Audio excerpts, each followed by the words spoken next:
Everybody makes mistakes when you're learning a language. It's an absolutely normal part of the language learning process, and Japanese is no exception. So I'm at a pretty high level in my Japanese language ability. I can do just about anything I need to do in Japanese. I do translations. I can do interviews in Japanese. I produce content in Japanese. I write. I read. Yeah, like I said, I do just about everything I need to do in Japanese without that much of an issue. But of course, I still make mistakes, and I've made many mistakes along the way. So today I'm going to share with you 3 of my worst Japanese mistakes.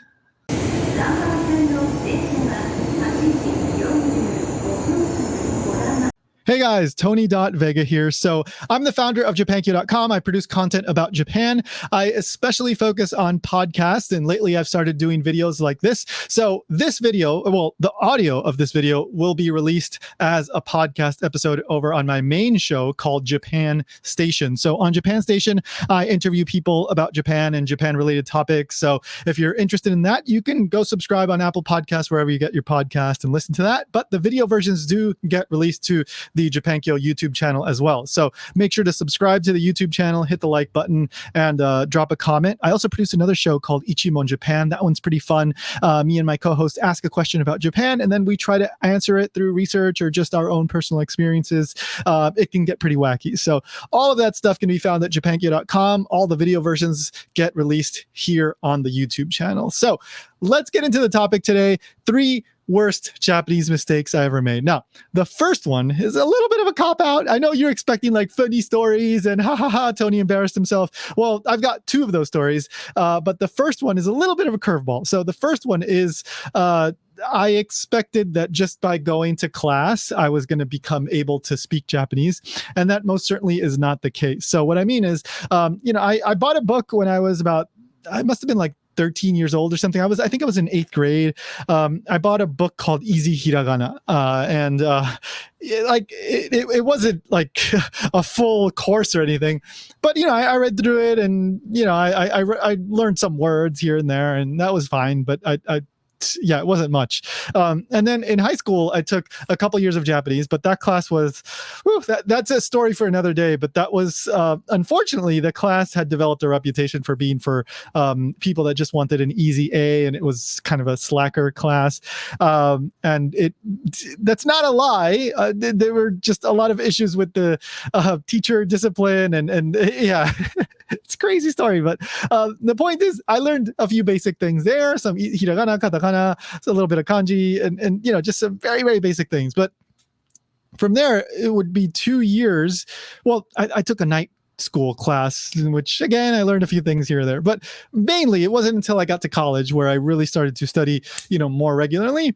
But even then, at the beginning, I was only really just going to class and doing my homework, doing the tests, and that was about it. Like I guess I was expecting that just by going to the classes and doing what was required of me, that somehow I would become able to speak Japanese. And maybe there's some people out there that can do that. But eventually I realized like I need to get serious about this.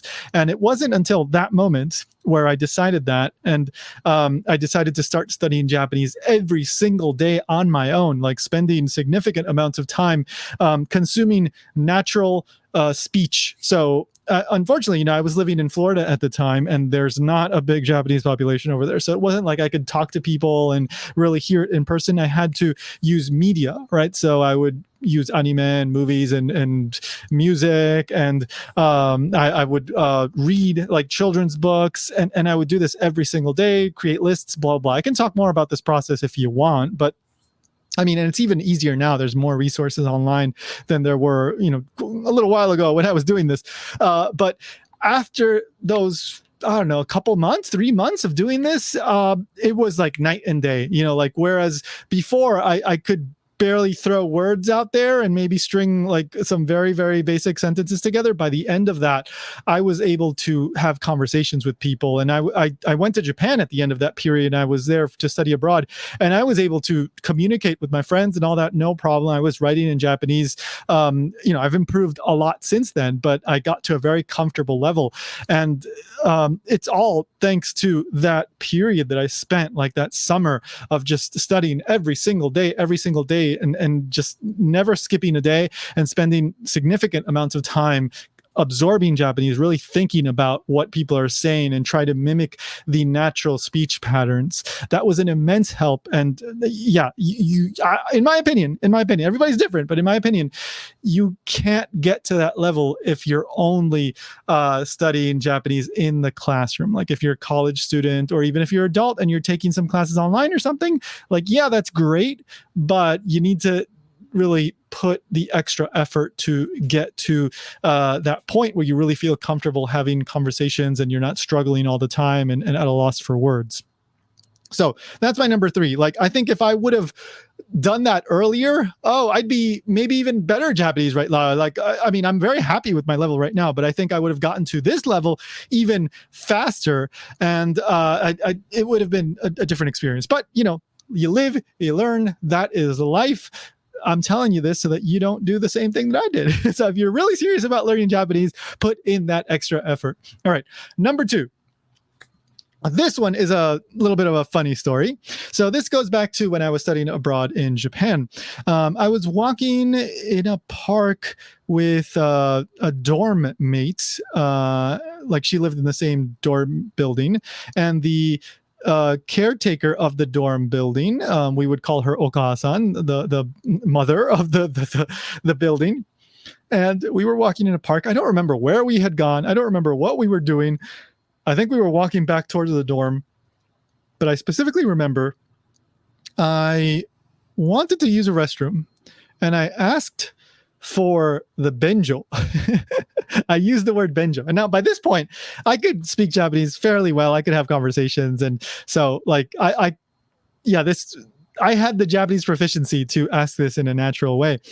But I used the word benjo, which is the Japanese word for toilet, bathroom, but it's not commonly used, and it can sound rather awkward, vulgar, even in some situations, I would say, rough. It's not proper most of the time. It sounds strange.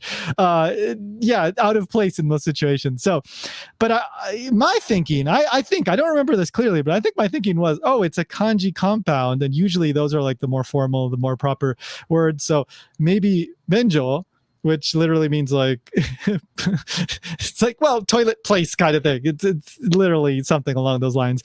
Anyway, the kanji compound, I thought, so this must be the proper word. This must be a more formal word. So maybe I'll try using this. And I specifically remember thinking, like, I want to test this out. And I tested it out, and I don't remember the exact reaction, but I remember feeling like, that wasn't the right word to use in that situation. Like, it wasn't like they scolded me. I remember, like, the female dorm mate that I was with, she just kind of like restated it. I don't remember all the details, but basically it was like not super awkward, but I got the vibe that, like, probably benjo wasn't the right word here. Now, I could have just said toilet, which is the most common word you hear to refer to the bathroom, restroom. Even though it sounds like toilet, you're not necessarily talking about just the toilet that you sit on. It can be interpreted in a more general way as the bathroom, or the restroom, or the water closet, I guess, the WC. So yeah, toilet is the most common one. Otearai, that's another, common one, especially when I was in Japan this past time. And I would have to ask for the restroom quite a bit because I was walking, like, all day. I was going to gas stations and just trying to find restrooms along the way. Like I was walking from Kyoto to Tokyo, right? So I would walk like 20 kilometers during the day, and then I would have to try to find a restroom along the way, maybe in a train station or in the gas station. And so I would ask, like, "Otearai chotto karite ii desu ka?" Right? Like, tearai literally means like hand washing, but it's the washroom, right? And then there's kishoshitsu, which is the makeup room. So that one, I've never used that one, I don't think, but that is another term for it. So testing, testing is good. You get that feedback, and you can kind of figure out, like, this was not the right word to use in this situation, or this is exactly. No reaction. Good, positive, smooth. Okay, so I did it right. Like you get that immediate feedback. That's great. That's great. But just being aware that you're gonna make these mistakes. You might say some embarrassing things. Just because it's kanji doesn't necessarily mean that it's more formal. And even you think like you might know something, sometimes you don't, because it seems like this is such a simple thing. Sometimes you just don't know, right? So just be aware of that kind of thing. And again, speaking of like these things can be embarrassing, but the next one is even more embarrassing potentially. So number one, my worst, most embarrassing, funniest Japanese mistake. I may have talked about this on Ichimon Japan before. I don't even remember. But if you've already heard it, sorry. If you haven't, well, you're about to hopefully get a laugh out of this. So this was just a few years ago. This was maybe like 4 years ago or so. Oh no, it was actually a little bit more. It was like 6 years ago, maybe 6 or 7 years ago. Yeah, it was a little while ago. But anyway, by this point, I was very comfortable in my Japanese. I could write stuff in Japanese. I could write like, an essay in Japanese. I was doing translations already. I could speak Japanese in the workplace. Like I was working in Hawaii at a magazine that was pretty much only Japanese people in the office. So we would speak Japanese for the most part, like most of the day. Most days I would speak Japanese most of the day. I'll put it that way. So, and we were working on a layout for a magazine. So I was the editor in chief. So I had to, plan everything and decide what articles were going to go here, blah, blah, blah, and what we were going to do and what interviews we were going to do, et cetera, et cetera, et cetera. And then we were working on a travel article about Nara, the city of Nara that's well known for the Daibutsu, the big Buddha statue, Todaiji, the temple, the deer, right? The deer in the park that you feed the crackers and then they try to eat your hand, right? So Nara is well known for these things. But anyway, it was a multi-page travel article special about Nara. And we were working on the layout to try to get it to look right. And I was there with the owner of the company and the graphic designer, and the three of us were talking. And then I don't know why this happened. This was just a total slip of the mind. It's the strangest thing. Like I know full well like what the word means, and I knew in the moment what it meant, but I just said it. And what I said was, instead of saying Nara, the city, I said Onara, which means fart, right? Means flatulence. So in Japanese, if you add an o to some words, it can give it a more like polite, a proper feel, right? And like cha and o cha. Right, cha means tea, or cha is a more proper way to say it. Anyway, so I don't know what the heck happened, because I knew what that word meant, and I'm totally familiar with Nara. I've been there multiple times. So something happened in my mind, the wires crossed, and I said, oh, Nara, blah, blah, blah, something about the city of Nara, something about the layout that we were talking about. And the owner just burst out laughing, and then I started laughing too. Because it was funny. It was really funny because instead of saying Nara, I said fart. And we all love a good fart joke, right? And it was really funny. And then I said something like, oh, I guess just because you put the O in front of a word doesn't make it polite, right? So this is really, really interesting because like by this point in my Japanese learning journey, like I was totally proficient in the language. Like I think I've still improved since then, but I was at a very high level. I may have been like around at 1 or something, but I'm not sure. The point is that I had no trouble with the language on a daily basis. And yet I made this ridiculous mistake that you would think only a person that studied like, a week of Japanese would make. So what I think here, at least what I'd like to think of it this way. It's that no matter how good you get at Japanese, no matter how far along you are in the journey, you will still make mistakes. And those mistakes may not always be because you didn't know something, right? Because you're a non-native speaker and you said something in a strange way. It may also just be a normal human mistake, because native speakers also make crazy mistakes sometimes, right? They say like some ridiculous, really embarrassing things sometimes just because we're people and we make mistakes. So I'd like to think that I made this mistake because I'm just a person and just made a really silly mistake. And it wasn't because of my language proficiency, because I already understood like what each of these words meant. It wasn't like I got them confused. I just said something really weird for whatever reason. Something happened in my mind, because it happens to all of us. So again, it's totally okay to make mistakes. You will make mistakes no matter how far along in your journey are. And if you can laugh about it, laugh about it. And some of these mistakes, I think, are going to stick with you for good, in a good way, because they'll remind you, like, oh, you shouldn't say this, you should say it this way, you should say it this way, you should say it this way. You need that feedback, you need that real world experience with the language in order to really push yourself to get to that more native, I would hesitate to say native, I mean like more natural sounding Japanese, right? The phrasing, the way you say things. So don't worry about mistakes too much. I mean, sometimes you can make some really bad mistakes. In that case, you just got to apologize. But I think people are generally pretty understanding, and you can laugh with them, or they'll be like, "Oh, no, I know you understand. I just, I know you made a mistake. It's okay.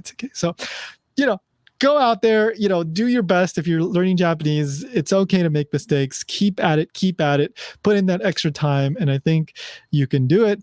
If you have a funny Japanese mistake, an embarrassing Japanese mistake, please drop it in the comments. I would love to see this. If I get a few stories here or there, I may do a follow-up to this, or maybe I'll do an episode in Ichimon Japan.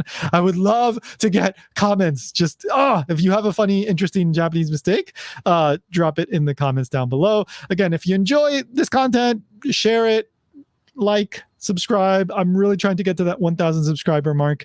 And again, there's regular content about Japan, inspired by Japan, based on Japan, here at the Japankyo YouTube channel and japankyo.com. All that stuff gets posted there as well. So thank you so much for checking this out, and I'll see you next time.